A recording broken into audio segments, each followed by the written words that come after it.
Two 12-year-old twins walk into a pawn shop clutching a faded family photograph, desperate to save their dying mother. What they don't know is that the Millionaire CEO shopping nearby is about to recognize something in that picture that will change their lives forever. Before we jump back in, tell us where you're tuning in from, and if this story touches you, make sure you're subscribed, because tomorrow I've saved something extra special for you.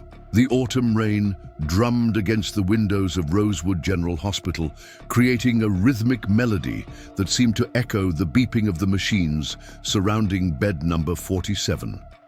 Inside that sterile white room, Maria Santos lay unconscious, her once vibrant face now pale and drawn from months of battling a rare blood disorder that had slowly drained the life from her body. The doctors had done everything they could with conventional treatments, but Maria needed an experimental procedure that insurance wouldn't cover. The cost was staggering, $50,000, a sum that might as well have been $1 million to her twin children. 12-year-old Isabella and her brother Carlos sat in the uncomfortable plastic chairs beside their mother's bed, their small hands intertwined as they watched the steady rise and fall of her chest. The twins had been taking care of themselves for weeks now, ever since Maria had become too weak to work her double shifts at the local diner. Their father had left when they were barely walking, leaving behind nothing but empty promises and a single family photograph that Maria had treasured. Above all else, Isabella's dark eyes were rimmed with exhaustion as she studied her mother's peaceful face. She had inherited Maria's determination and fierce protectiveness, traits that had served her well as she navigated the responsibility of caring for both her brother and managing their crumbling household. Carlos, though equally devoted to their mother, possessed a gentler spirit. Where Isabella fought the world head-on, Carlos found quiet strength in hope and compassion. The hospital corridor buzzed with activity as nurses moved efficiently between rooms, their soft-soled shoes squeaking against the polished linoleum. Dr. Patricia Henley approached the twins with careful steps, her expression mixing professional composure with genuine concern. She had been treating Maria for 3 months now and had grown fond of the small family that faced each setback with remarkable resilience. Dr. Henley pulled up a chair and sat at eye level with the children. Her voice was gentle but carried the weight of difficult news.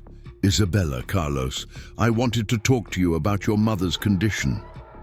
The twins straightened, their hands gripping each other tighter. "The experimental treatment we discussed is her best chance for recovery, but we need to begin within the next week. The hospital's financial assistance program can cover about 60% of the cost, but that still leaves $20,000. $20,000. The number hung in the air like a boulder suspended by a thread. Isabella felt her stomach drop as the reality hit her. They had already sold everything of value in their small apartment. Her mother's jewelry, their television, even Carlos's beloved guitar that he had been learning to play. The few $100s they had managed to scrape together wouldn't even cover the hospital's parking fees for the duration of the treatment. Carlos's voice cracked as he spoke. "What happens if we can't get the money?" Dr. Henley's pause told them everything they needed to know. She didn't need to say the words. The twins understood that time was running out for their mother. That evening, Isabella and Carlos returned to their cramped one-bedroom apartment on the 4th floor of a weathered brick building on Maple Street. The place felt hollow without Maria's presence, her favorite coffee mug still sitting unwashed in the sink, her reading glasses folded neatly on the kitchen table beside a stack of medical bills. The twins had been living on peanut butter sandwiches, and whatever their elderly neighbor, Mrs. Chen, could spare from her own modest meals. Isabella paced the small living room, her mind racing through every possible solution. She had already called the local churches, community organizations, and even tried to set up a crowdfunding page, but the response had been heartbreakingly small. Their family had always been private, proud, and self-sufficient. Maria had raised them to work hard and never ask for handouts. But now Isabella wondered if that pride would cost them their mother's life. Carlos sat on the worn couch, staring at the family photograph that hung on the wall above the television. It was their most prized possession, a professional portrait taken when the twins were only 3 years old. In the picture, Maria looked radiant in a flowing blue dress, her arms wrapped around 2 giggling toddlers. Standing behind them was their father, David Santos, looking handsome and confident in his navy suit. It was the only photo they had of their complete family, taken just months before David disappeared from their lives forever. The photograph was beautifully framed in an ornate silver frame that had belonged to Maria's grandmother. The frame itself was an antique, decorated with intricate engravings of roses and vines. Maria had often told them stories about how her grandmother had saved for months to buy that frame, how it had survived the family's journey from El Salvador to America, and how it represented the dreams and hopes of generations. Isabella noticed Carlos staring at the photo and sat down beside him. "What are you thinking about?" she asked softly. Carlos pointed to the frame. "Remember what Mom told us about this? About how Grandma Elena said it was worth a lot of money?" Isabella nodded slowly, understanding where his thoughts were leading. She said it was from the 1920s, that it was made by some famous artist. She always said it was our inheritance, that if we ever needed money for something really important. The twins sat in silence, both understanding the magnitude of what they were considering. The photograph wasn't just valuable, it was their only connection to their father, their only proof that they had once been a complete family. Maria treasured that picture more than anything else in the world. She would look at it every morning while drinking her coffee, tracing the faces with her finger, as if trying to hold on to a memory that was slowly fading. Isabella's practical mind warred with her emotions. The frame might be worth enough to help with the medical bills, but selling it would mean destroying the one thing that brought their mother comfort. Yet what good would the photograph be if Maria wasn't there to look at it? The next morning arrived grey and drizzling, matching the somber mood that had settled over the twins. They had spent most of the night talking, weighing their options, and ultimately coming to the same heartbreaking conclusion. Isabella carefully removed the photograph from the wall, her hands trembling as she held it. Carlos wiped away tears as they gently separated the picture from its ornate frame. They decided to keep the actual photograph, understanding that the memories it held were priceless. But the frame, with its antique silver and intricate craftsmanship, would have to be sacrificed. Isabella found a small shoebox and carefully placed the picture inside, wrapping it in one of Maria's soft scarves. The frame went into a pillowcase for protection. The twins had researched pawn shops in their area and found that Murphy's Pawn and Jewelry on 5th Street had the best reputation for fair dealing with antiques. The owner, Sean Murphy, was known in the neighborhood as an honest man who wouldn't take advantage of desperate families. If anyone would give them a fair price for their grandmother's frame, it would be him. As they prepared to leave the apartment, Carlos picked up the shoebox containing the photograph. "We should take this too," he said quietly. "So we can show them it's a real family picture, you know. Maybe it'll help them understand why the frame is special." Isabella nodded, though she wasn't sure she could bear to explain their situation to a stranger. They locked the apartment and began the 20-minute walk to 5th Street, the ornate frame heavy in Isabella's arms, the weight of their decision even heavier on their hearts. The business district on 5th Street was bustling with morning activity. Preparing and narrating this story took us a lot of time, so if you are enjoying it, subscribe to our channel. It means a lot to us. Now back to the story. Office workers hurried past with coffee cups and briefcases, store owners swept their front steps, and the city bus rumbled by every few minutes, belching exhaust into the cool autumn air. Murphy's pawn and jewelry sat between a small cafe and a dry cleaner, its windows filled with an eclectic mix of musical instruments, jewelry, and collectibles. Isabella hesitated at the door, suddenly overwhelmed by the finality of what they were about to do. Carlos took her free hand and squeezed it gently. "Mom would understand," he whispered. "She'd want us to try everything to save her." The bell above the door chimed softly as they entered the shop. The interior was cramped but organized, with glass cases displaying watches and jewelry, walls lined with guitars and other instruments, and shelves packed with everything from vintage cameras to signed baseballs. The air smelled of old wood and metal polish, and despite the circumstances, there was something comforting about the shop's cozy atmosphere. Sean Murphy looked up from behind the counter, where he had been examining a pocket watch through a jeweler's loupe. He was a man in his 60s, with silver hair and kind eyes behind wire-rimmed glasses. When he saw the two children standing nervously in his doorway, his expression immediately softened with concern. "Good morning," he said gently, setting down his tools. "What can I help you kids with today?" Isabella stepped forward, her voice steady despite the emotion churning inside her. "We have something we need to sell. Our mom is sick, and we need money for her treatment." She lifted the pillowcase containing the frame. "This was our great-grandmother's. Mom always said it was valuable."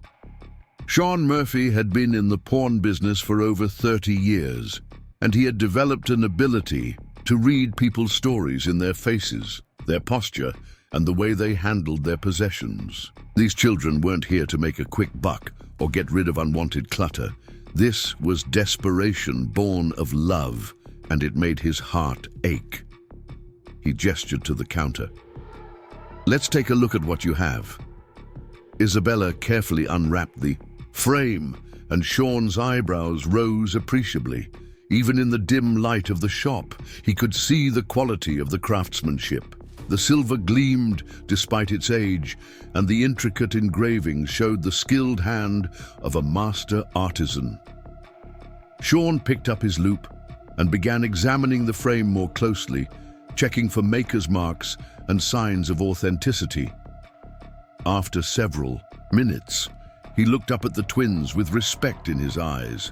"This is definitely antique silver, probably 1920s based on the style. The craftsmanship is exceptional." He paused, studying the children's faces. "But before we talk about value, I want to make sure you understand what you're doing. This is clearly a family heirloom. Are you certain this is something you want to sell?" Carlos pulled the shoebox from under his arm and carefully extracted the photograph. "This is our family," he said softly, showing Sean the picture. "The frame has been in our family for generations, but Mom is dying. We've already sold everything else." Sean looked at the photograph and felt his heart clench. The two children in the picture were unmistakably Isabella and Carlos, but years younger and radiating the carefree joy that childhood should hold. The woman had their same dark eyes and warm smile, and the man stood proudly behind his family, his hand resting protectively on his wife's shoulder. As Sean studied the photograph more closely, something nagged at him. There was something familiar about the man in the picture, something that made him look twice. But before he could pursue the thought further, the bell above the door chimed. Again, and a new customer entered the shop. The man who walked in was impeccably dressed in a charcoal grey suit that probably cost more than most people's monthly salary. His dark hair was styled perfectly, and his confident bearing suggested someone accustomed to having doors opened for him. Despite his obvious wealth, there was something approachable about his manner as he nodded politely to Sean and the twins. "Good morning," the man said, his voice cultured but warm. "I called yesterday about the vintage guitar collection. I'm David Castellanos." Sean nodded, recognizing the name. David Castellanos was the CEO of Castellanos Enterprises, a tech company that had grown from a small startup to a multinational corporation in just 15 years. He was known for his business acumen, his philanthropy, and his passion for collecting vintage musical instruments. Sean had dealt with him several times over the years, and despite his wealth and success, David had always been respectful and fair. "Of course, Mr. Castellanos. I have the guitars in the back room, but I'm just finishing up with these young customers first." Sean turned back to Isabella and Carlos, who were watching the exchange with curious eyes. David glanced at the children and smiled warmly. "Take your time, I'm in no hurry." He moved to browse a display case of vintage watches, but his attention was drawn to the photograph that Carlos still held in his hands. Something about the image stopped him cold. The woman in the picture looked familiar, though David couldn't place where he might have seen her. But it was the man in the photograph that made his blood freeze. The face staring back at him from that family portrait was his own, but from another lifetime. David's mind raced as memories he had tried to bury came flooding back. 15 years ago, he hadn't been David Castellanos, CEO and millionaire. He had been David Santos, a struggling salesman drowning in debt and bad decisions. He had been married to Maria, a woman who had believed in him when he couldn't believe in himself. And he had been the father of twin toddlers who had looked at him like he was their hero. The shame of what he had done crashed over him like a physical blow. He remembered the final fight with Maria, the crushing weight of their financial problems, and his cowardly decision to walk away rather than face his failures.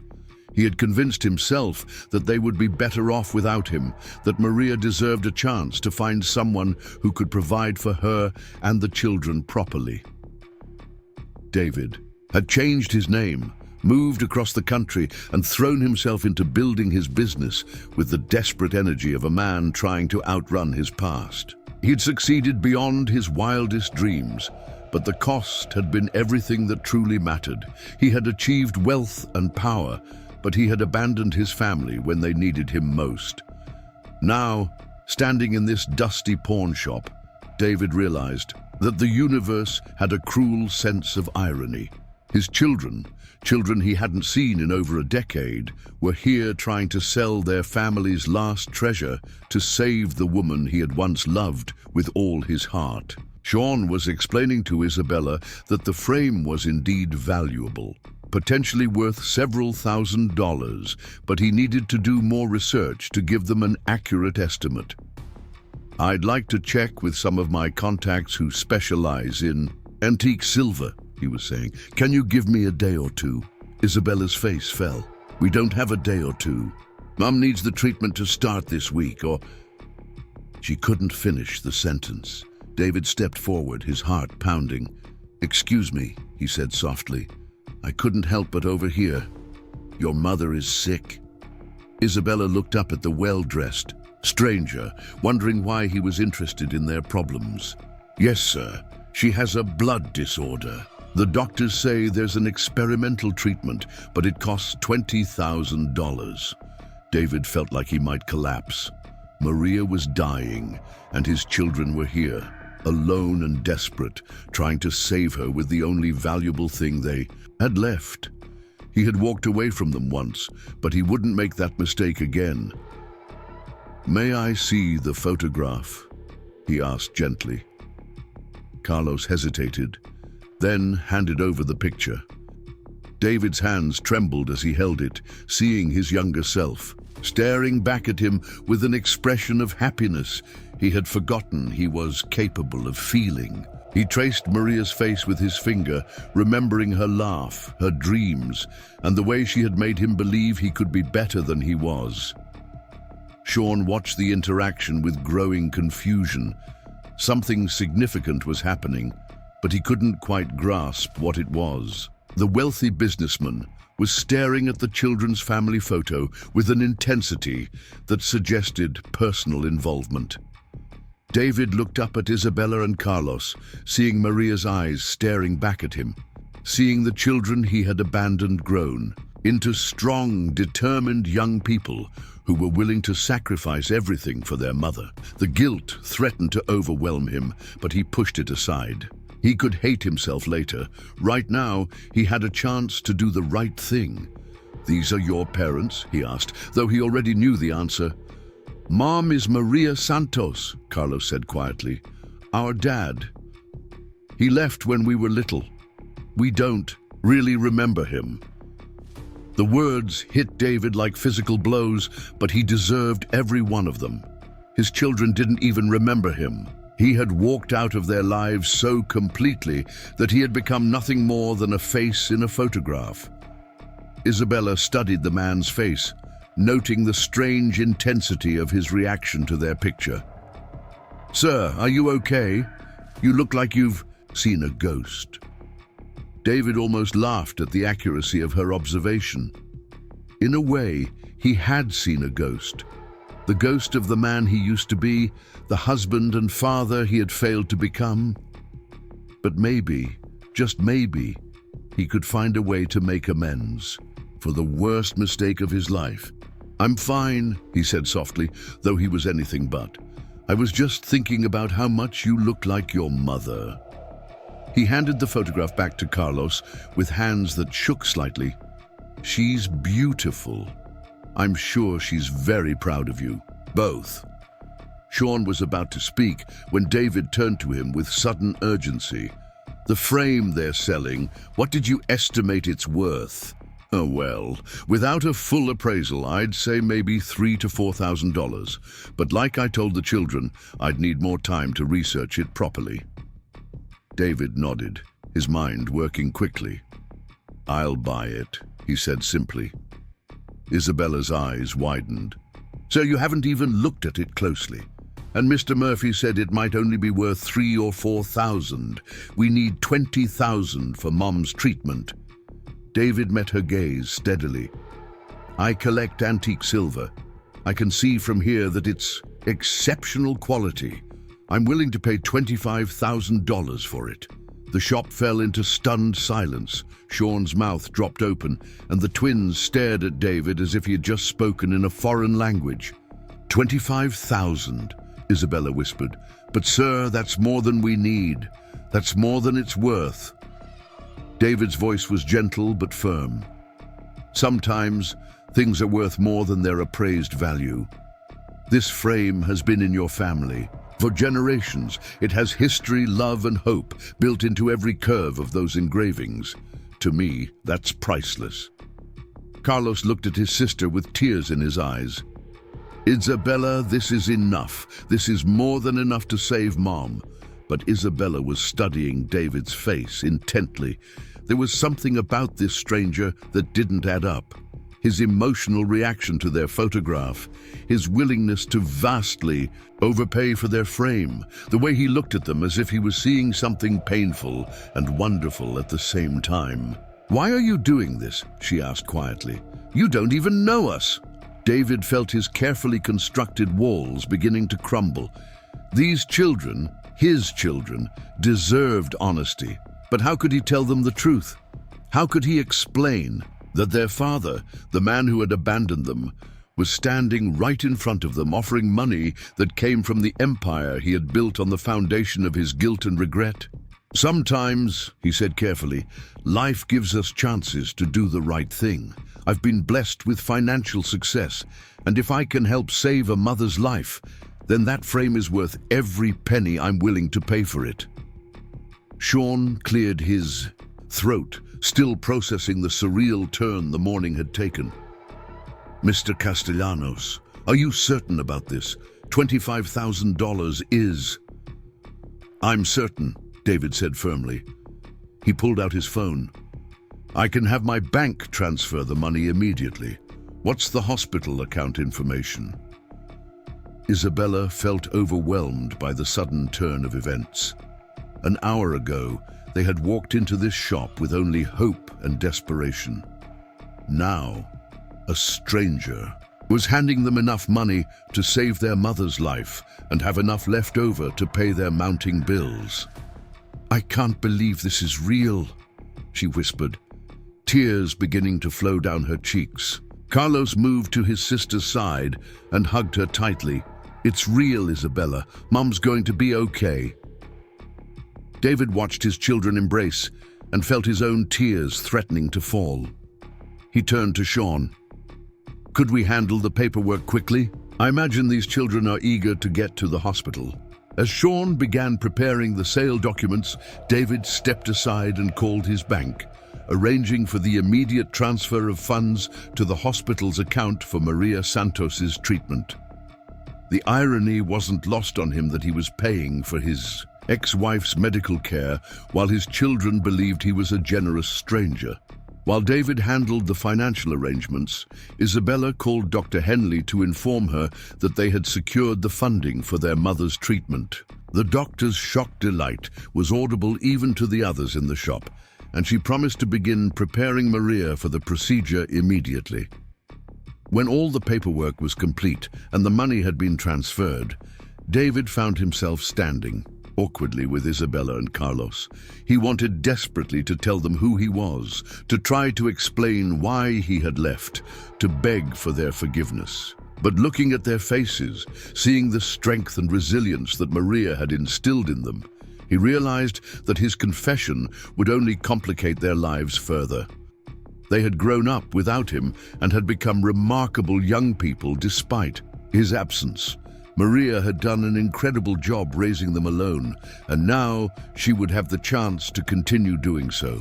Maybe the best gift he could give his family was to let them believe that a kind stranger had saved the day. "Thank you," Isabella said, stepping forward to shake his hand formally. "I don't know why you did this, but you saved our mom's life. We'll never forget your kindness." David shook his daughter's hand, memorizing the feel of her small fingers, the determined set of her jaw that reminded him so much of Maria. "Take care of your mother," he said softly, "and take care of each other." Carlos also stepped forward to shake hands. "If we ever get rich someday, we're going to help people just like you helped us." The simple innocence of the statement nearly broke David's heart. "I think you're already rich in the ways that matter most," he said. As the twins prepared to leave the shop, David called out to them. "Wait." He pulled a business card from his wallet and handed it to Isabella. "If your family ever needs anything at all, please don't hesitate to call." Isabella looked at the card, reading the name David Castellanos and the impressive corporate logo. "Thank you, Mr. Castellanos. I hope someday we can repay your kindness." "You already have," David said, quietly. The twins left the shop with their hearts full of hope and their hands carrying the shoebox with their family photograph. They practically ran the 20 blocks to the hospital, eager to share the incredible news with their mother. David stood in the pawn shop long after they had gone, staring at the ornate silver frame that now belonged to him. Sean watched him with concern, noting the strange melancholy that had settled over his wealthy customer. "That was an incredibly generous thing you did," Sean said softly. David picked up the frame, running his fingers over the engravings that had been touched by generations of his wife's family. "Actually," he said quietly, "it was the least I could do." As David left the shop with his purchase, he realized that buying back a piece of his family's history was both painful and healing. The frame would sit in his office as a daily reminder of what he had lost and what he had, in some small way, been able to give back. The twins reached the hospital breathless with excitement and burst into their mother's room, where Dr. Henley was checking Maria's vital signs. Their commotion woke Maria, who looked at her children with confusion and concern. "What's wrong?" she asked weakly, immediately fearing bad news. "Nothing's wrong, Mom," Carlos exclaimed. "Everything's right. We got the money."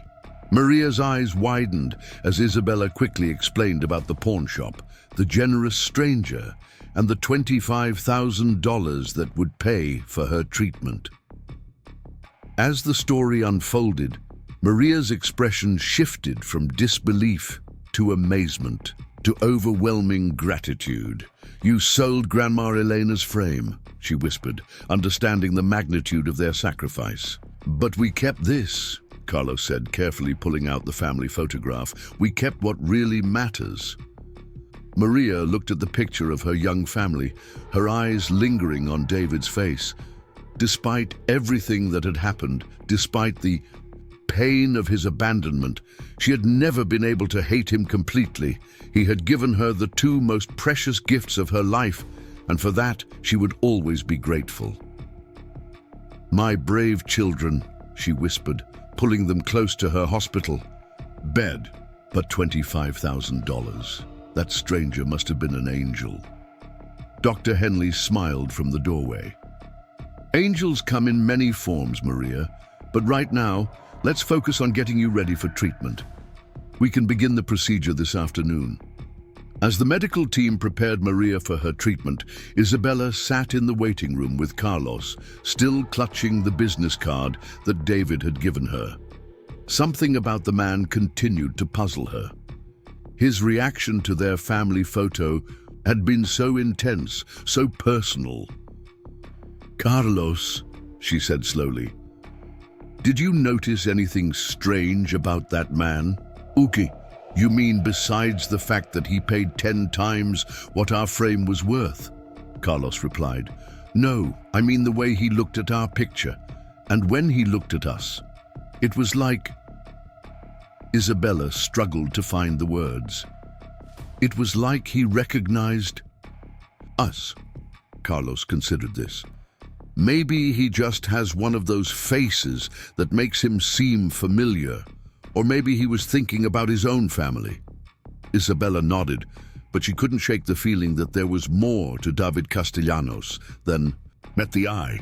She tucked the business card into her pocket, making a mental note to look him up online when they got home. The experimental treatment began that afternoon, and Maria tolerated it better than anyone had dared to hope. Over the following days, the twins took shifts staying with their mother, reading to her, helping her eat, and providing the love and support that no medical procedure could replace. A week after the treatment began, Maria's blood work showed the first signs of improvement. Dr. Henley was cautiously optimistic, explaining that while it was still early, the experimental therapy appeared to be working. The dangerous cells that had been attacking Maria's blood were beginning to retreat, and her body was showing signs of recovery. Isabella and Carlos were overjoyed, but they couldn't stop thinking about the stranger who had made their mother's recovery possible. That evening, Isabella used the hospital's computer to research David Castellanos online. What she found astounded her. David Castellanos was one of the youngest self-made billionaires in the country. His company, Castellanos Enterprises, specialized in renewable energy technology and had contracts with governments around the world. He was known for his philanthropic work, particularly in education and healthcare. But what caught Isabella's attention was a brief mention in his biography about his humble beginnings. According to the article, David had grown up in poverty and had overcome tremendous personal challenges to build his empire. The biography mentioned that he had changed his name early in his career, but didn't provide details about his original identity. There was no mention of a wife or children, and all the photos showed him alone at corporate events or charity functions. Isabella stared at the computer screen, pieces of a puzzle beginning to form in her mind. David Castellanos had an emotional reaction to their family photo. He had vastly overpaid for their frame without hesitation. He knew details about their situation that they hadn't shared, and according to his biography, he had changed his name. A wild, impossible thought began to form in Isabella's mind. She looked closer at the photos of David Castellanos, studying his features, the set of his jaw, the shape of his eyes. Then she pulled out the family photograph and looked at the man standing behind her mother. The years had changed him. Success had refined his appearance, and wealth had given him a polish that the younger man in the photo had lacked. But underneath all of that, Isabella could see the same basic bone structure, the same eyes, the same nose. Her heart began to race as the impossible became possible, then probable, then undeniable. David Castellanos, the billionaire who had saved their mother's life, was David Santos, the father who had abandoned them 15 years ago. Isabella's hands trembled as she stared at the computer screen, her mind reeling from the discovery that had just shattered her understanding of everything. The fluorescent lights of the hospital's family lounge hummed overhead, casting harsh shadows across her face as she compared the photographs side by side. There was no denying it now. The man who had saved their mother's life was the same man who had destroyed their family 15 years ago. The revelation hit her like a physical blow, stealing the breath from her lungs and making her feel dizzy. She gripped the edge of the desk to steady herself, her thoughts racing in 1,000 different directions. How was this possible? Why had he been in that pawn shop at exactly the moment they needed help? And most importantly, why hadn't he told them who he was? Carlos appeared in the doorway of the family lounge, his face flushed with excitement from running down the hospital. Corridors! Isabella, you have to come see Mom. She's sitting up and asking for food. Dr. Henley says her blood counts are improving faster than they expected. He stopped when he saw his sister's pale face and the way she was clutching the computer desk. What's wrong? You look like you've seen a ghost. Isabella's mouth opened and closed several times before any words came out. How could she possibly explain what she had discovered? How could she tell her brother that their absent father had been masquerading as a generous stranger, that the man they had spent years resenting had been standing right in front of them, close enough to touch? Carlos, she whispered, her voice barely audible above the hum of the hospital's ventilation system. I need to show you something. Carlos moved closer, concerned by the strange tone in his sister's voice. Isabella turned the computer monitor toward him, showing the side-by-side images of David Castellanos and their family photograph. Look at these pictures. Really look at them. Carlos squinted at the screen, his brow furrowed in concentration. Okay, it's that businessman from the pawn shop and our old family photo. What am I supposed to be seeing? Look at his face, Carlos. Look at the shape of his eyes, his nose, the way he holds his mouth. Isabella's finger traced the features on both images. Don't you see it? Understanding dawned slowly on Carlos's face, his expression shifting from confusion to disbelief to something approaching horror. No, he breathed, shaking his head vigorously. No, that's impossible. Dad left when we were babies. He wouldn't. He couldn't. Look at his biography, Isabella said, scrolling down the web page. It says he changed his name early in his career. It says he came from humble beginnings. Carlos, what if David Castellanos used to be David Santos? The silence that followed was deafening. Carlos sank into the chair beside his sister, his face draining of all color as the implications of her discovery settled over him like a suffocating blanket. Their father, the man who had abandoned them without a word, who had left their mother to struggle alone, who had become nothing more than a painful memory, had been there in that pawn shop, watching them sell their most precious possession to save the woman he had once promised to love and protect. But why? Carlos whispered, his voice cracking with emotion. Why didn't he tell us who he was? Why did he pretend to be a stranger? Isabella felt anger beginning to replace her shock, a hot, fierce rage that burned in her chest like acid. Because he's a coward, she said through gritted teeth. He was a coward when he left us, and he's still a coward now. He couldn't face what he did, so he played the part of the generous stranger instead of owning up to being our father. The sound of footsteps in the hallway made both twins look up to see Dr. Henley approaching with a warm smile on her face. There you are.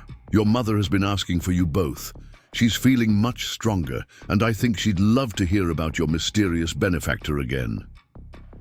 Isabella and Carlos exchanged a loaded glance, both understanding that they couldn't share their discovery with their mother. Not now, not when she was finally showing signs of recovery. The shock of learning that her ex-husband had been their savior might be too much for her fragile system to handle. "We'll be right there," Isabella managed to say, forcing a smile. That felt like it might crack her face in half. Dr. Henley nodded and continued down the hallway, her shoes squeaking softly against the polished floor. As soon as she was out of earshot, Carlos turned to his sister with desperation in his eyes. "What do we do now? Do we tell Mom? Do we try to contact him? I don't understand any of this, Isabella. Why would he help us if he didn't want to be a part of our lives?" Isabella closed the computer browser and stood up slowly, her legs feeling unsteady beneath her. "I don't know," she admitted, "but I think we need to keep this between us for now. Mom doesn't need this kind of stress while she's recovering." They walked back to their mother's room in silence, both lost in their own thoughts. The hallway seemed longer than usual. The familiar sounds of the hospital, beeping machines, murmured conversations, the distant ding of elevators, creating a surreal soundtrack to their internal turmoil. Maria was indeed sitting up in bed.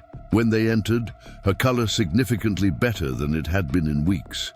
She was sipping clear broth from a plastic cup, and though she still looked fragile, there was a spark in her eyes that had been missing for months. "My beautiful children," she said with a smile that lit up her entire face. "Come sit with me. I want to hear more about this guardian angel who saved our family." Isabella felt her stomach clench at her mother's choice of words. Guardian angel. If only she knew that their so-called angel was the same man who had once broken her heart and abandoned his responsibilities. Carlos sat on the edge of the bed and took his mother's free hand in both of his. "How are you feeling, Mom? Really feeling?" "Stronger than I have in months," Maria replied honestly.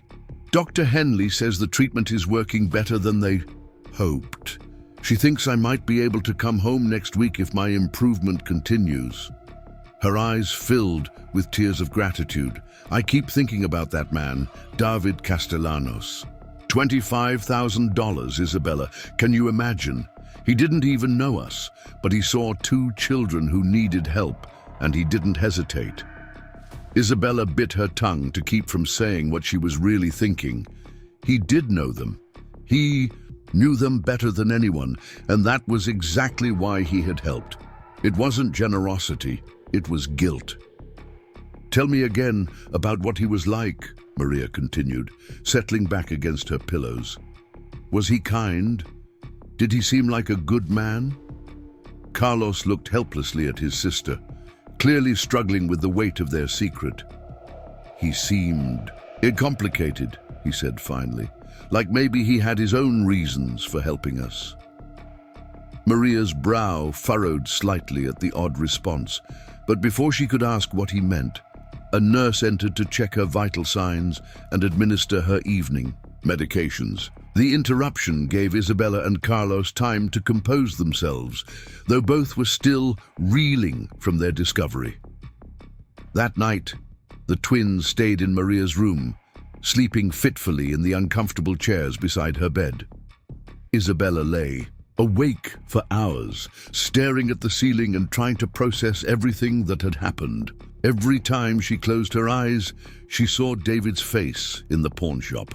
The way he had looked at their photograph, the strange intensity in his eyes, the tremor in his hands when he held their family picture. She thought about all the nights she had lain awake as a child, wondering why her father had left them. She had created elaborate fantasies about him, Maybe he was a spy on a secret mission. Maybe he had amnesia and couldn't remember his family. Maybe he was protecting them from some terrible danger by staying away. As she got older, those fantasies had turned to resentment, then to a kind of hollow acceptance that some fathers simply weren't meant to be fathers. But now, she knew the truth was far more complicated than anything she had imagined. Their father hadn't disappeared into obscurity or fallen into ruin as she had sometimes hoped in her darker moments. He had thrived. He had built an empire, accumulated more wealth than most people could dream of, and become one of the most successful men in the country. And he had done it all while his children grew up in poverty, while his ex-wife worked double shifts just to keep food on the table. The anger that had been simmering in Isabella's chest began to boil over. She quietly slipped out of the hospital room and walked to the family lounge, where she pulled out the business card David had given her. His phone number was printed in elegant script beneath his name and title. For a moment, she considered calling him right then, demanding answers, confronting him with her discovery.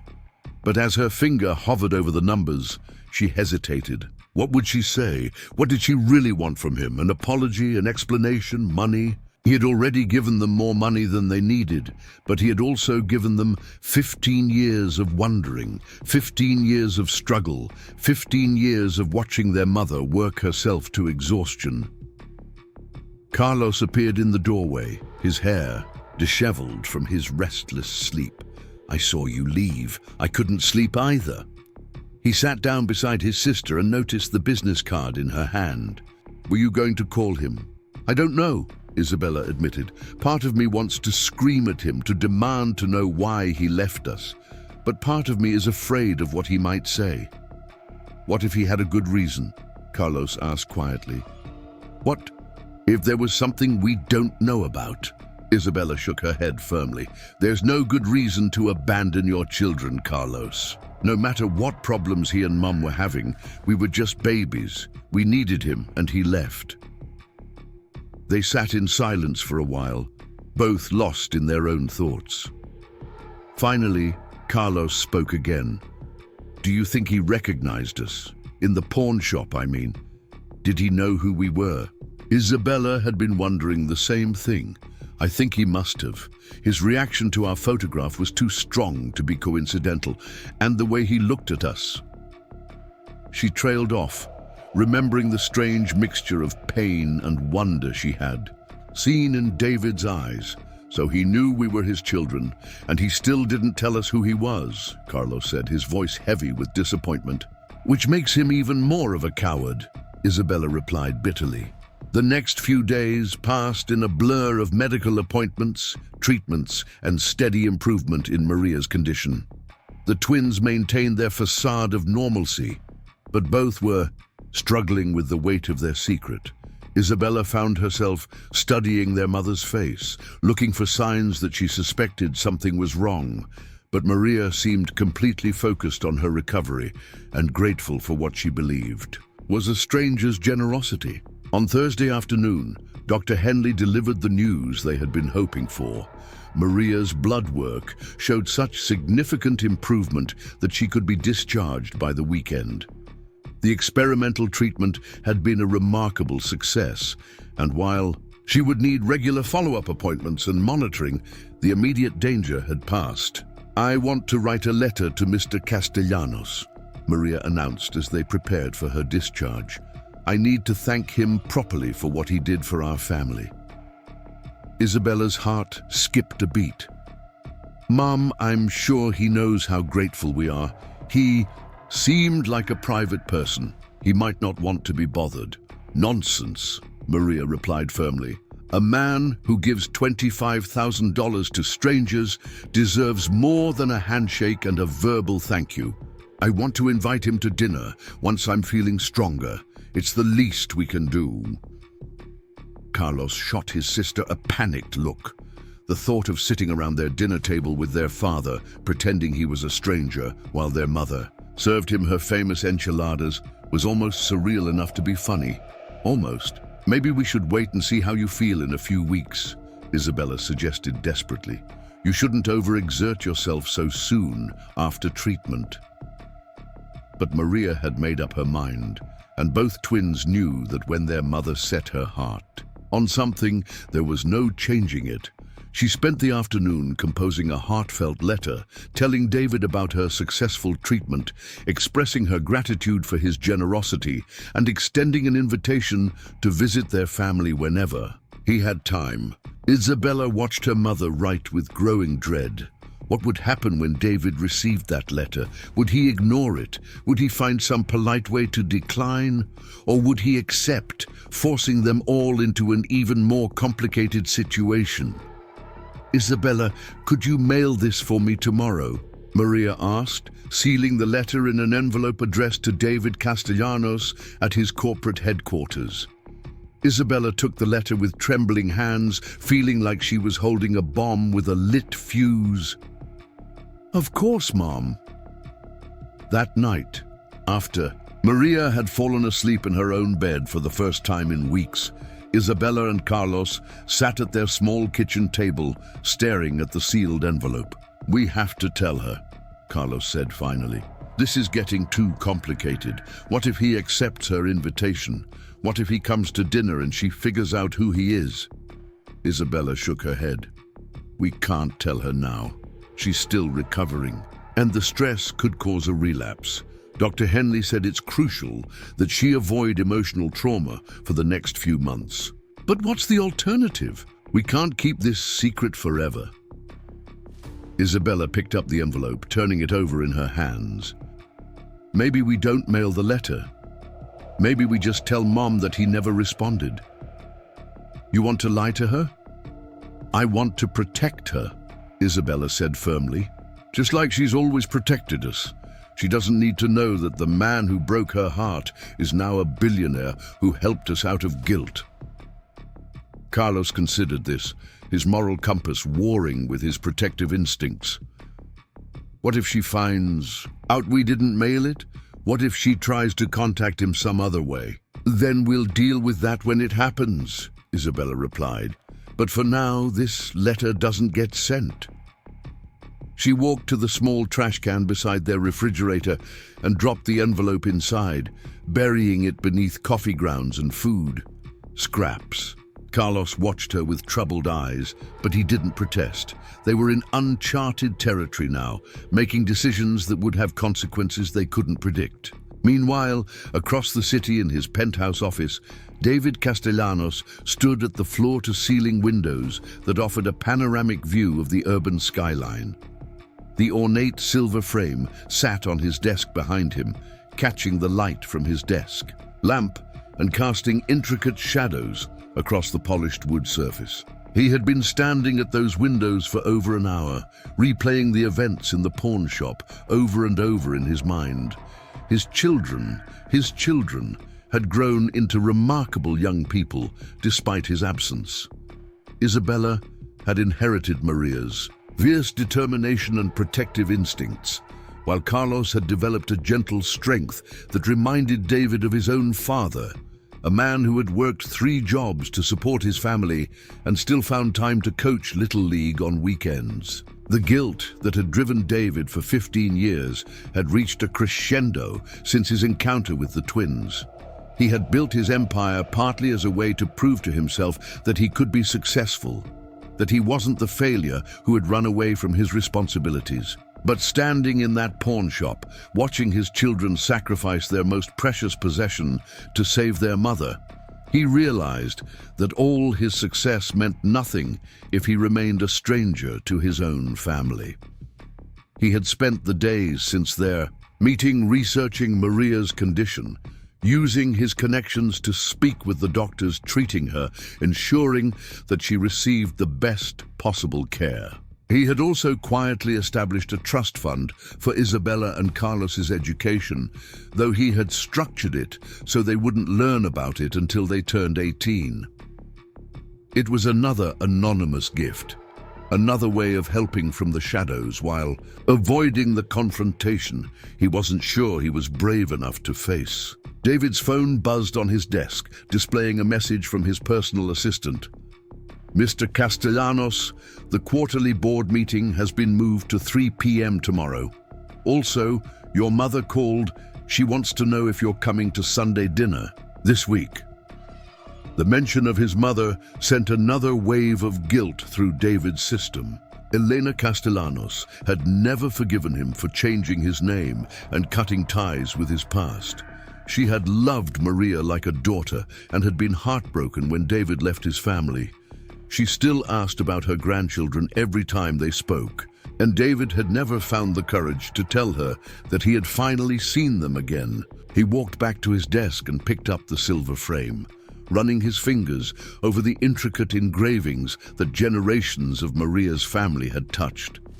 Inside the frame was now a different photograph, a picture of David receiving a humanitarian award the previous year. It was a bitter irony that the frame which had once held his family portrait now displayed an image of him being recognized for his charitable work, when the people who needed his charity most were the family he had abandoned. A knock on his office door interrupted his brooding. "Come in," he called, quickly setting the frame face down on his desk. His assistant, Margaret, entered with a stack of correspondence. "The usual mail, sir, plus a few invitations that require your personal attention." She set the papers on his desk and turned to leave, then paused. "Sir, if you don't mind my saying, you seem troubled lately. Is everything all right?" David forced a smile. Margaret had been with his company for 8 years and had become something of a mother figure to him, despite being only 10 years his senior. She was one of the few people who knew about his past, though he had never shared the full details of why he had left his family. "Just some personal matters I'm working through," he said vaguely. Margaret nodded, understanding that he didn't want to elaborate. "Well, you know where to find me if you need anything. And remember, sometimes the things we're most afraid to face are the things we most need to confront." After she left, David sorted through the mail, his mind only half focused on the business correspondence and charity requests.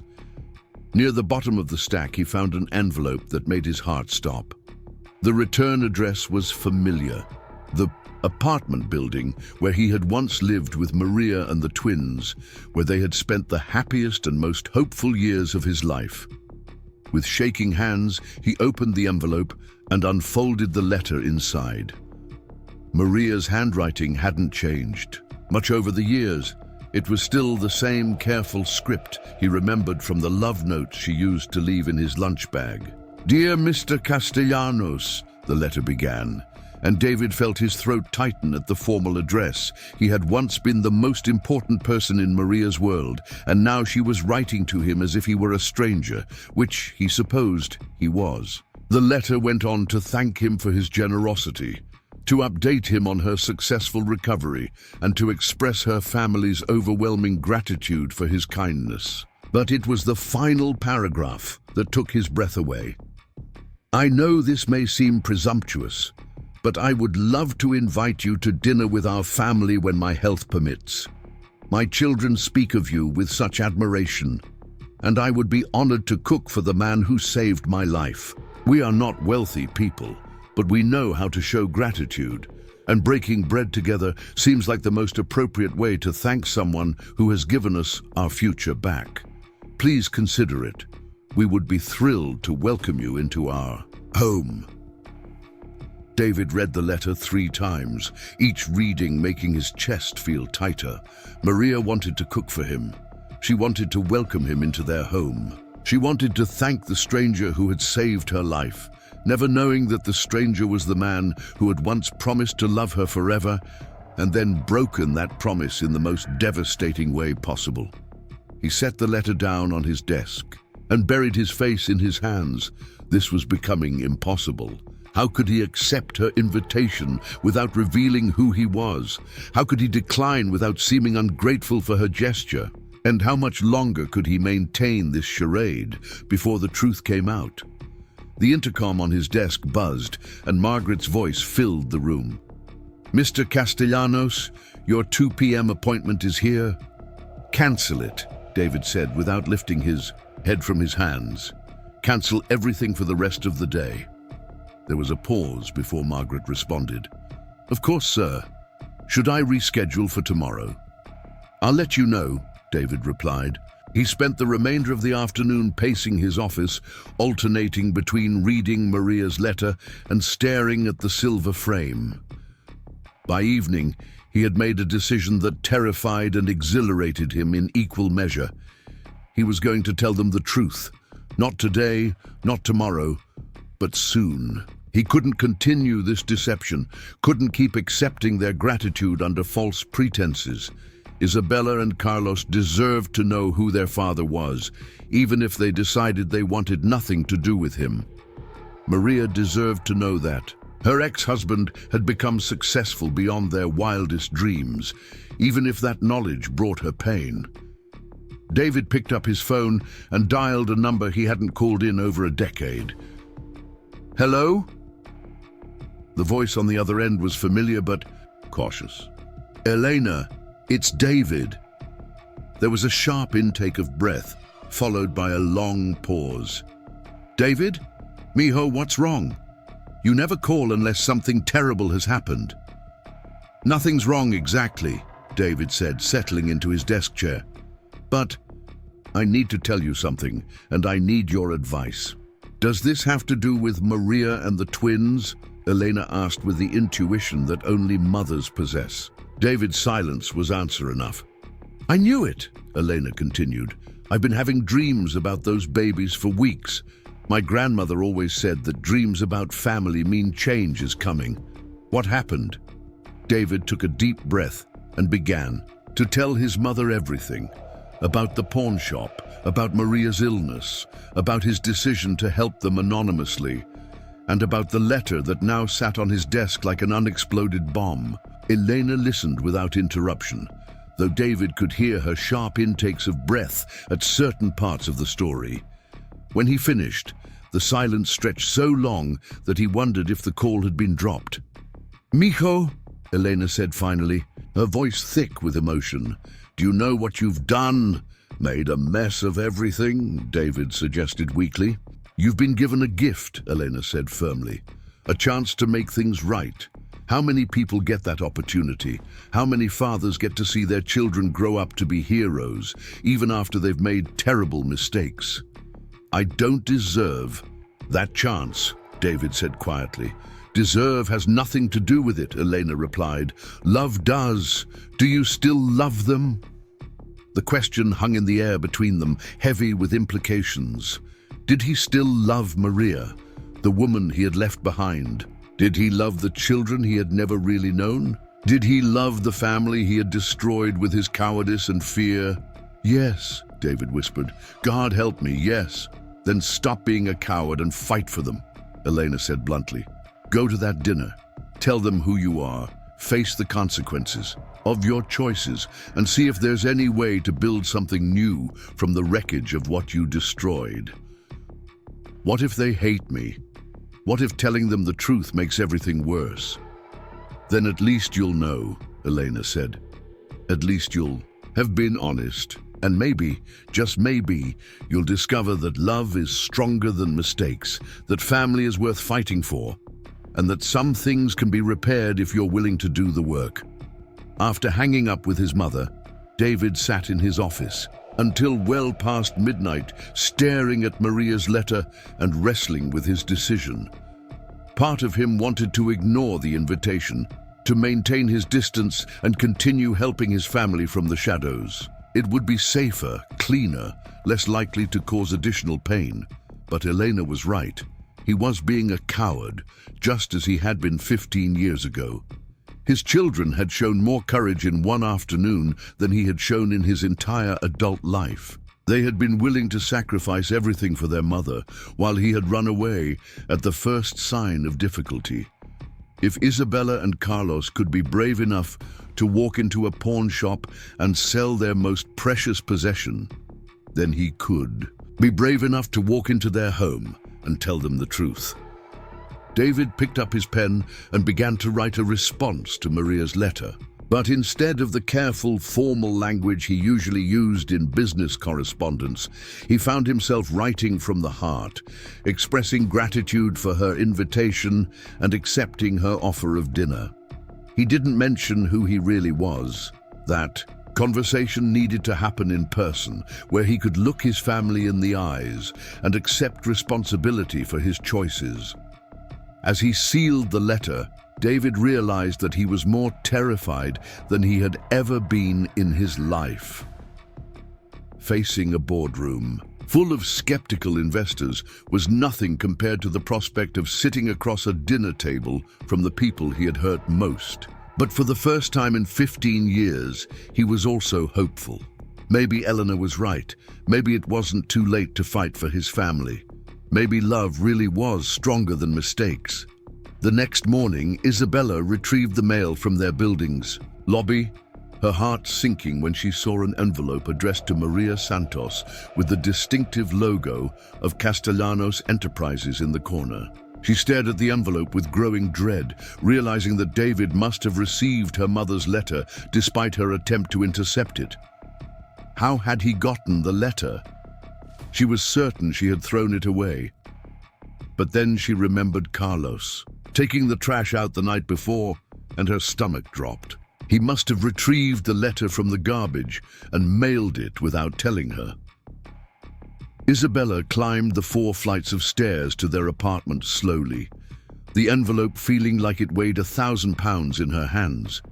She found Maria in the kitchen, humming while she prepared breakfast, looking healthier and happier than she had in months. "The mail came," Isabella said quietly, holding out the envelope. Maria's face lit up when she saw the return address. "Oh my goodness," he wrote back. "I was hoping he would, but I wasn't sure." She tore open the envelope with eager fingers, her eyes scanning the letter quickly. As she read, Maria's expression shifted from excitement to confusion to something that looked almost like recognition. She sank into one of the kitchen chairs, the letter trembling in her hands. "Mom," Isabella asked, alarmed by her mother's sudden pallor. "What does it say?" Maria looked up at her daughter with tears in her eyes and an expression Isabella couldn't quite interpret. "He accepted my invitation," she said slowly. "He's coming to dinner on Saturday." But there was something else in Maria's voice, something that made Isabella's blood run cold. It was the tone of someone who had just realized that the world was not what they thought it was, that the ground beneath their feet was shifting in ways they couldn't understand. "Mom, are you okay? You look like you've seen a ghost." Maria stared at the letter for a long moment before folding it carefully and setting it on the table. "Perhaps I have," she said quietly. "Perhaps I have." Isabella felt a chill run down her spine. Did her mother know? Had she somehow figured out the truth about David Castellanos? Or was there something else in that letter, something that had triggered a memory or suspicion? "What do you mean?" Isabella asked carefully. But Maria just shook her head and stood up from the table. "I need to go grocery shopping," she said, her voice strangely distant. "If we're having a guest for dinner, I want everything to be perfect." As Maria gathered her purse and coat, Isabella noticed that her hands were still shaking slightly. Something about David's letter had affected her deeply, but Maria wasn't sharing what it was. After her mother left for the store, Isabella unfolded the letter and read it for herself. David's response was warm and gracious, expressing his gratitude for the invitation and his admiration for their family's strength. But it was the final paragraph that caught her attention. "I must confess that meeting your children and learning about your situation has affected me more deeply than I expected. There are things about my past that I haven't shared, mistakes I've made that continue to haunt me. Perhaps, if you're willing, our dinner conversation might allow me to unburden myself of some old secrets. I believe honesty is the foundation of any meaningful relationship, and I would hate for our friendship to be built on false pretenses." Isabella read the paragraph 3 times, her heart pounding harder with each reading. He was going to tell them. David Castellanos was coming to dinner, and he was planning to reveal who he really was. The carefully constructed wall of secrecy that had been protecting their family for the past week was about to come crashing down, and Isabella had no idea what would be left standing when the dust settled. Saturday was 3 days away. 3 days to prepare for a confrontation that would either heal their family or destroy it completely. Isabella folded the letter and placed it back on the table, her mind racing with possibilities and fears. Whatever happened on Saturday night, she knew that nothing would ever be the same again. The truth was coming, whether they were ready for it or not. Saturday evening arrived with the weight of inevitability, like a storm that had been building on the horizon for days before finally reaching shore. Isabella stood in their small kitchen, mechanically chopping vegetables while her mind churned with anxiety. The aroma of Maria's famous enchiladas filled the apartment, mixing with the scent of fresh cilantro and the candles Maria had lit throughout the living room. Their mother had spent the entire day cooking with an intensity that bordered on obsession, preparing enough food to feed a small army. She had cleaned every surface in their modest apartment until it gleamed, arranged fresh flowers in a mason jar as a centerpiece, and changed her outfit 3 times before settling on a simple blue dress that brought out her eyes. Carlos sat at the kitchen table, supposedly doing homework, but actually staring blankly at his textbook while his leg bounced nervously under the table. The twins had barely spoken all day, both lost in their own thoughts about what the evening would bring. Every few minutes, one of them would glance at the clock, watching the hands move inexorably towards 7 o'clock. At 6:30, Maria emerged from her bedroom wearing makeup for the first time since before her illness. She looked beautiful, but there was something different about her demeanor, something that made Isabella study her mother's face more carefully. Maria's movements were precise, almost choreographed, as if she were preparing for a performance rather than a simple dinner with a grateful stranger. "Mom," Isabella said carefully, setting down her knife, "are you feeling all right? You seem, I don't know, different today." Maria paused in her arrangement of the dining table, her hands stilling on the cloth napkins she had been folding. "I'm fine, Mija, just nervous about having such an important guest." She smoothed an invisible wrinkle from the tablecloth. "It's been a long time since we've entertained anyone." There was something in her mother's tone that made Isabella's stomach clench with unease. Maria wasn't just nervous about hosting dinner, she was nervous about something else entirely, something she wasn't sharing with her children. The sound of footsteps on the stairs outside their apartment made all 3 of them freeze. Carlos's textbook slipped from his hands and hit the floor with a soft thud that seemed to echo in the sudden silence.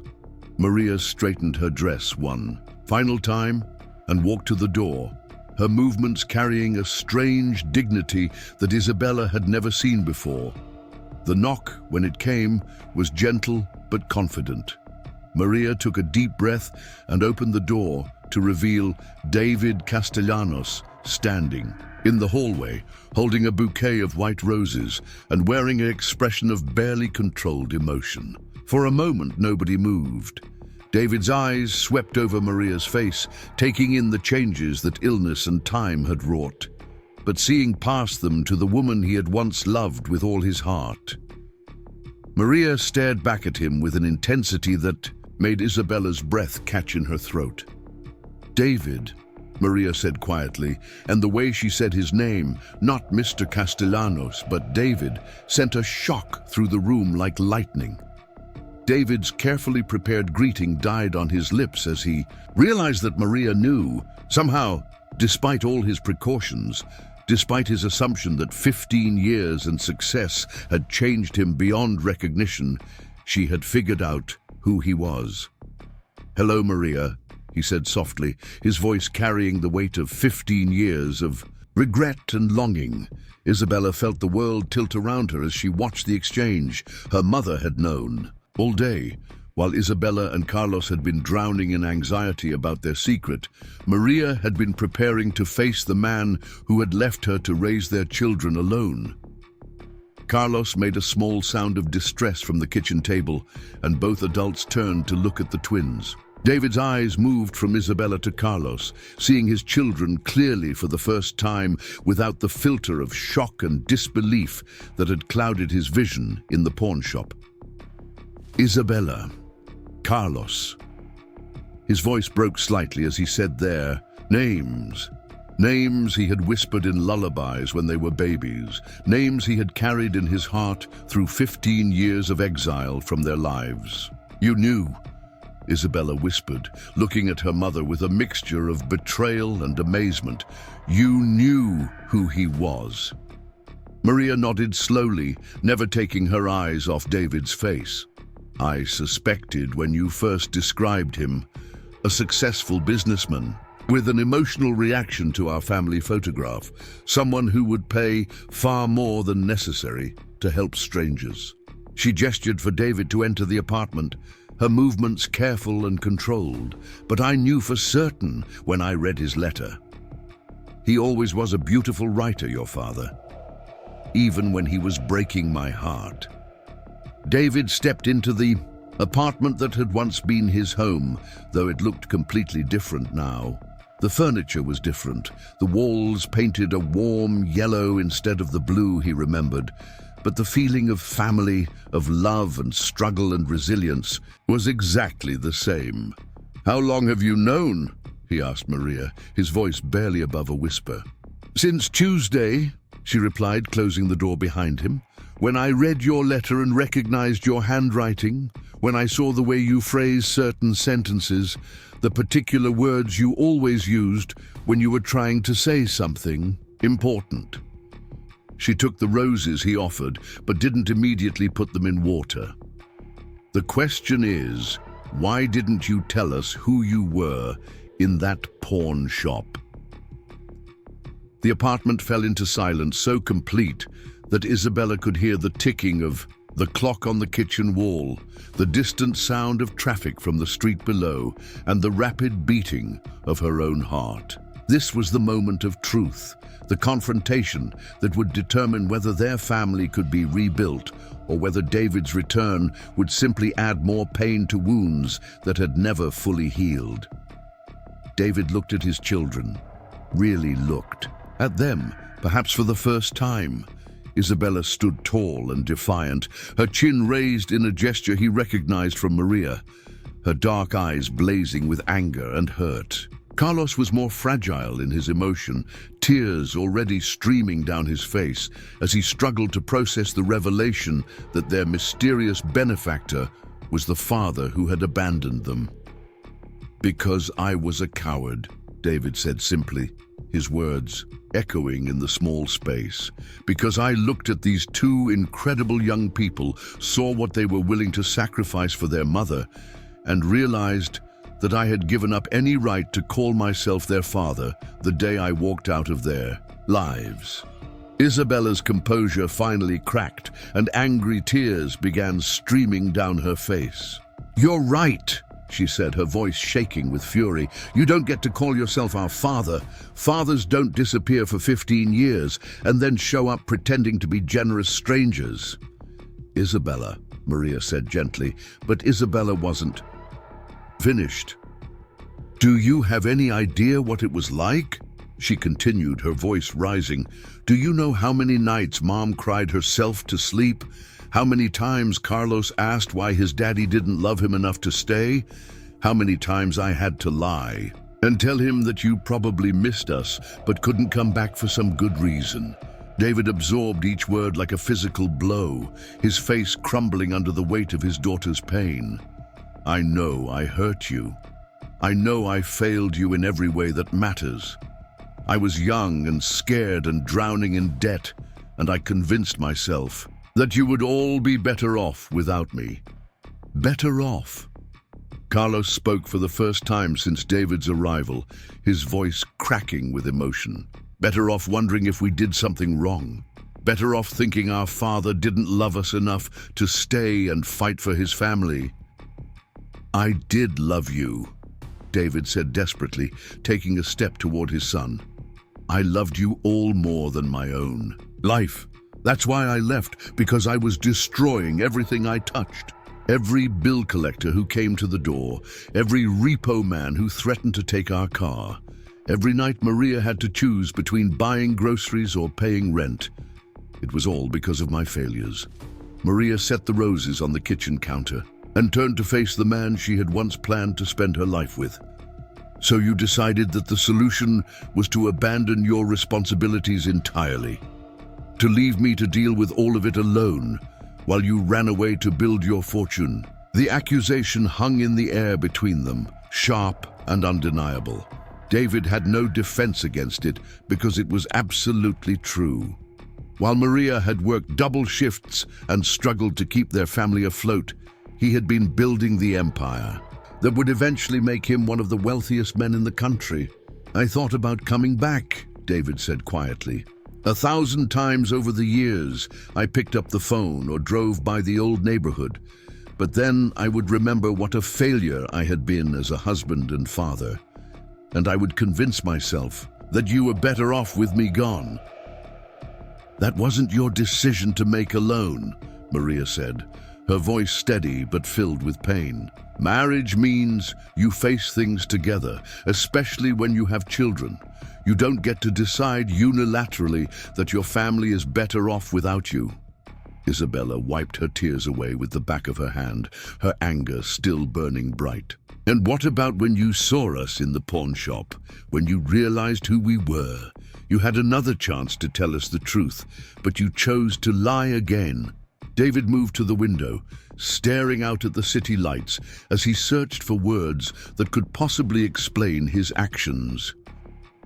I saw these two strong, brave children who had grown up to be everything I had hoped they would become, despite my absence. I saw a family that had survived and thrived without me, and I was terrified that revealing who I was would destroy the peace you had built. So, instead, you played the role of the generous stranger, Carlos said bitterly. Let us be grateful to you without having to deal with the messy reality of who you actually were. Yes, David admitted, turning back to face his family. And it was wrong. It was cowardly and selfish and wrong, but I was trying to help without causing more pain. Maria moved to the dining table and sat down heavily, the emotional toll of the confrontation beginning to show in her face. The money, she said quietly. All that money you gave us, was it guilt? David's silence was answer enough. I don't want money that comes from guilt, Maria continued, her voice growing stronger. I don't want charity from the man who left us, to struggle alone.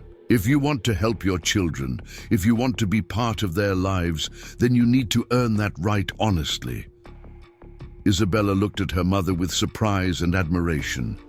Even after everything they had been through, even after accepting David's help when they desperately needed it, Maria was still strong enough to set boundaries, to demand honesty and real commitment rather than just financial support. What do you want from me? David asked, his voice raw with emotion. Tell me what I need to do to make this right. You can't make it right, Isabella said flatly. You can't go back and be there for our first days of school, or when Carlos broke his arm, or when I was bullied in middle school, or any of the 1,000 moments when we needed our father and he wasn't there. The words cut David deeper than any business failure or professional setback ever had. His daughter was right. He couldn't reclaim the lost years, couldn't undo the damage his absence had caused. But Carlos, who had been quietly listening to the exchange, suddenly spoke up. But maybe he can be there for what comes next.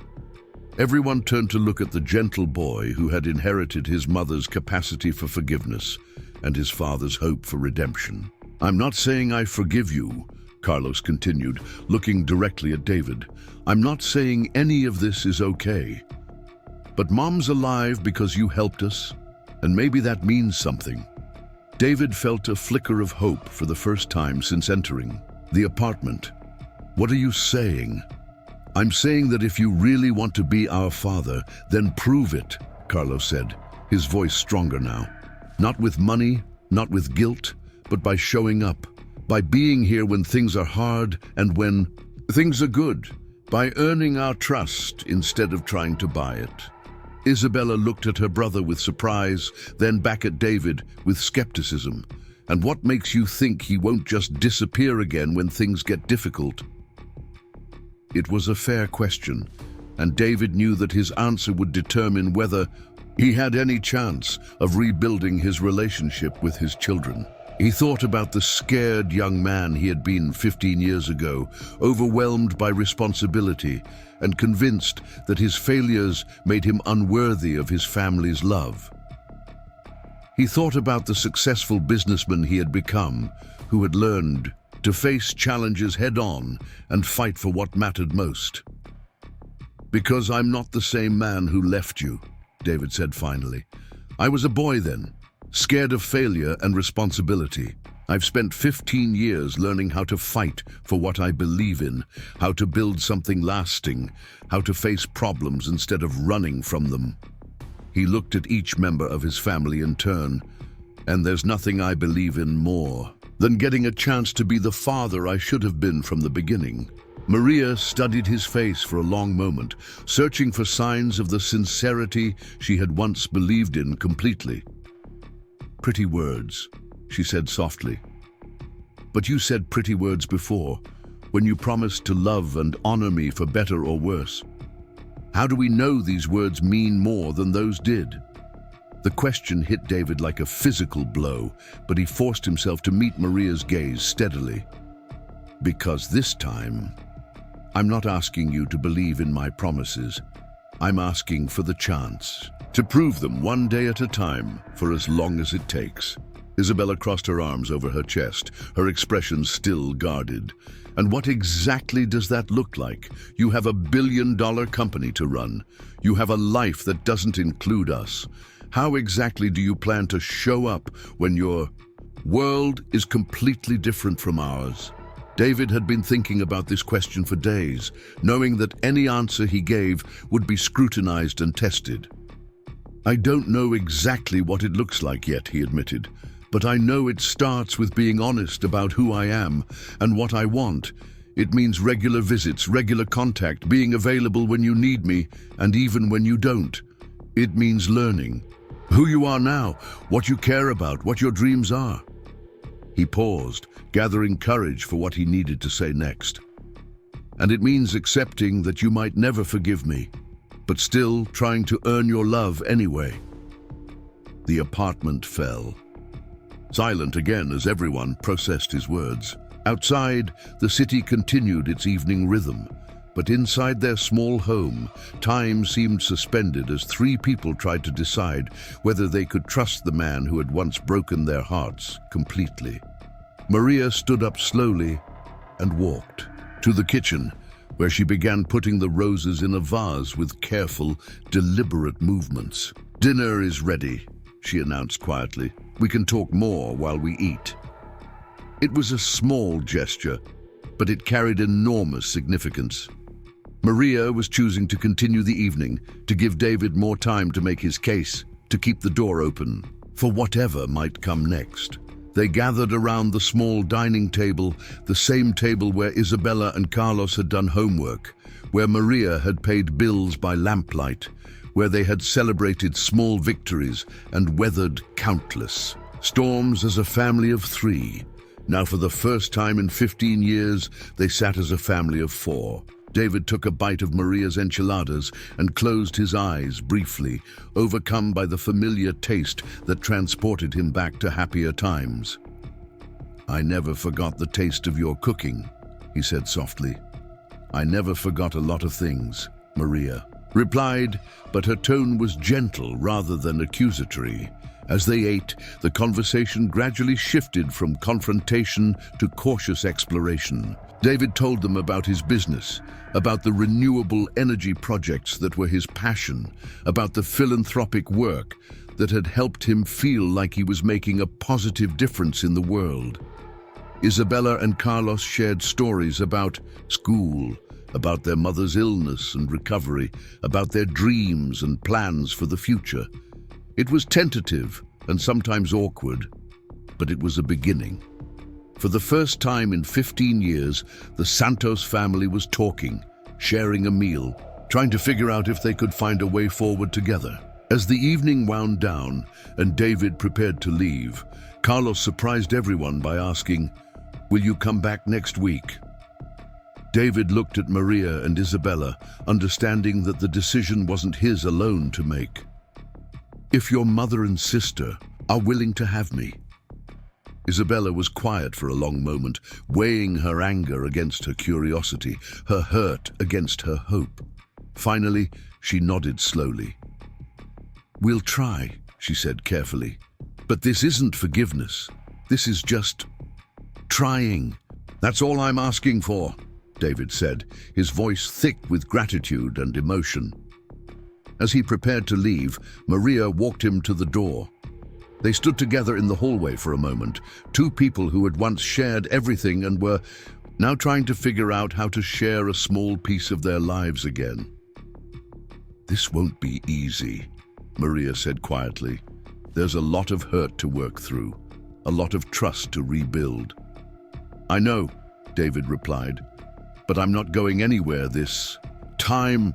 Whatever it takes, however long it takes, I'm committed to being here." Maria studied his face in the dim hallway light, looking for the boy she had once fallen in love with beneath the man he had become. "We'll see," she said finally. But there was something in her voice that suggested she believed him, at least enough to give him a chance. David walked down the 4 flights of stairs and out into the night air, feeling lighter than he had in 15 years. He had no illusions about the road ahead. It would be difficult, painful, and uncertain, but for the first time since he had walked away from his family, he was walking toward them instead of away. Behind him, in the apartment that was slowly becoming his anchor again, 3 people sat around a table covered with the remnants of dinner and talked late into the night about what it might mean to be a family again. It wouldn't be the same family they had been before, and it might never be the family they had dreamed of becoming, but it would be theirs, built on truth and tested by time and strengthened by the understanding that love, real love, was worth fighting for. The ornate silver frame sat in David's office the next morning, but instead of the corporate headshot it had held for the past week, it once again displayed the family portrait that had started it all. The image was the same, but everything else had changed. The man in the photograph was no longer a stranger pretending to be generous. He was a father, imperfect and scarred by his mistakes, but finally ready to fight for his place in the family he had never stopped loving. It would take time, patience, and more courage than any business deal had ever required, but David Castellanos was finally ready to become David Santos again. And maybe, just maybe, the Santos family was ready to give him that chance. Up next, you've got 2 more standout stories right on your screen. If this one hit the mark, you won't want to pass these up. Just click and check them out.